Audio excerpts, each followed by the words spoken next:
नमस्कार. प्रगतीज डायरी या चॅनलमध्ये मी प्रगती तुमचे मनःपूर्वक स्वागत करत आहे. आज आपण पावट्याची रस्सा भाजी बनवणार आहे. त्यासाठी इथे मी पावटा सोलून घेतलेला आहे.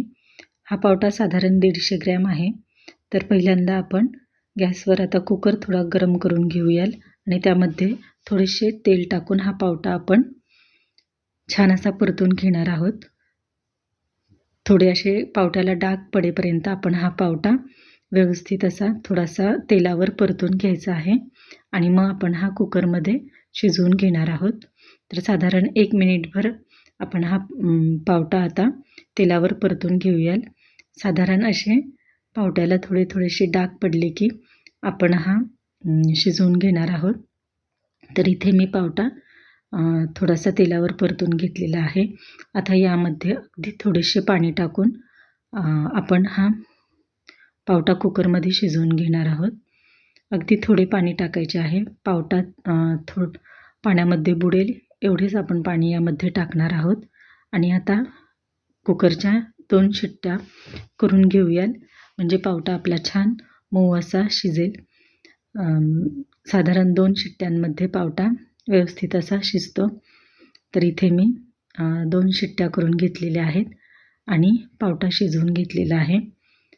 कुकर थंड झाल्यानंतर आपण हा आता उघडून घेऊयाल.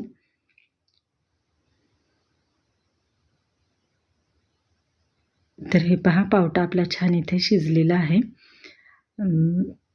पावट्यामध्ये पाणी देखील एवढे राहिलेले आहे. हे पाणी देखील आपण रश्श्यासाठी वापरणार आहोत. आणि आता हा पावटा आपण स्मॅशरच्या साहाय्याने थोडासा रगडून घेणार आहोत. म्हणजे आपल्या रस्स्याला थोडासा दाटसरपणा येईल यासाठी हा पावटा आपण थोडासा स्मॅश करून घेणार आहोत. थोडासा रगडून घेणार आहोत. अगदी अख्खा ठेवला तरी चालेल पण रस्सा थोडासा मिळून येण्यासाठी आपण हा थोडासा असा रगडून घेणार आहोत. तर इथे हा पावटा मी थोडा रगडून घेतलेला आहे. आता आपण कढई गरम करून त्यामध्ये तेल ओतून घेऊयाल आणि तेल गरम झाले की यामध्ये आता आपण थोडेसे जिरे टाकणार आहोत. जिरे छान फुलले की इथे मी 2 मध्यम आकाराचे कांदे कापून घेतलेले आहेत. बारीक कांदा आपण कापून घेतलेला आहे आणि तो देखील आता तेलामध्ये व्यवस्थित असा आपण परतून घेणार आहोत. छान गुलाबी रंगावर कांदा आपण परतून घ्यायचा आहे. तर इथे कांदा आपला छान परतून झालेला आहे. त्यामध्ये लगेच आता आपण आलं लसणाची पेस्ट टाकूयाल आणि ती देखील व्यवस्थित अशी तेलामध्ये परतून घेऊयाल. आलं लसणाची पेस्ट परतल्यानंतर थोडे 1 टोमॅटो आता आपण इथे तेलामध्ये टाकून तो देखील परतून घ्यायचा आहे. व्यवस्थित असं आपण छान शिजवून घेऊयाल तेलामध्ये. आणि त्यानंतर आता आपण यामध्ये सुके मसाले टाकणार आहोत. त्यासाठी इथे मी 2 चमचे काळे तिखट घेतलेले आहे. 1 चमचा गरम मसाला, हळद, मीठ आणि 1 चमचा धना पावडर घेतलेली आहे. हे मसाले आता आपण तेलामध्ये टाकून घेऊयाल आणि ते देखील कांदा, टोमॅटो, लसणासोबत छान असे परतून घेऊयाल.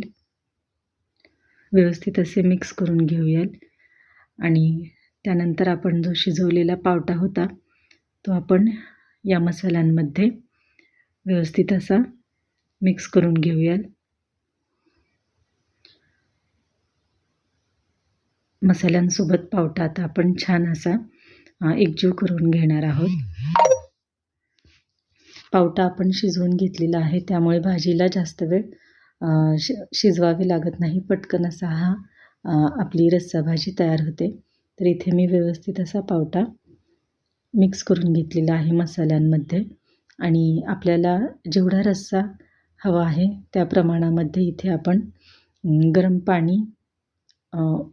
पाणी टाकणार आहोत आणि साधारण 1-2 मिनिटे आपण पुन्हा मसाल्यांमध्ये हा पावटा शिजवून देणार आहोत. वरून थोडीशी कोथिंबीर टाकून अगदी 2 मिनिटे आता ही आपण भाजी छान अशी उकळून घेऊयाल. बारीक गॅसवर, मंद गॅसवर छान अशी आपण ही भाजी थोडीशी शिजवून घ्यायची आहे. पावटा इथे आपला पहा छानपैकी शिजलेला आहे.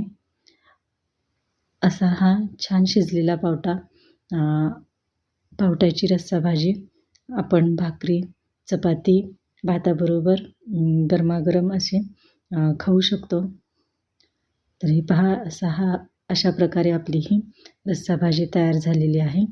वरून थोडीशी गार्निशिंगसाठी कोथिंबीर टाकूया आणि तयार आहे आपली पावट्याची रस्सा भाजी. व्हिडिओ आवडला असेल तर व्हिडिओला नक्की एक लाईक करा आणि चॅनल सबस्क्राईब करायला विसरू नका. थँक्यू. अशाच नवीन नवीन रेसिपी पाहण्यासाठी चॅनलला नक्की सबस्क्राईब करा. थँक्यू.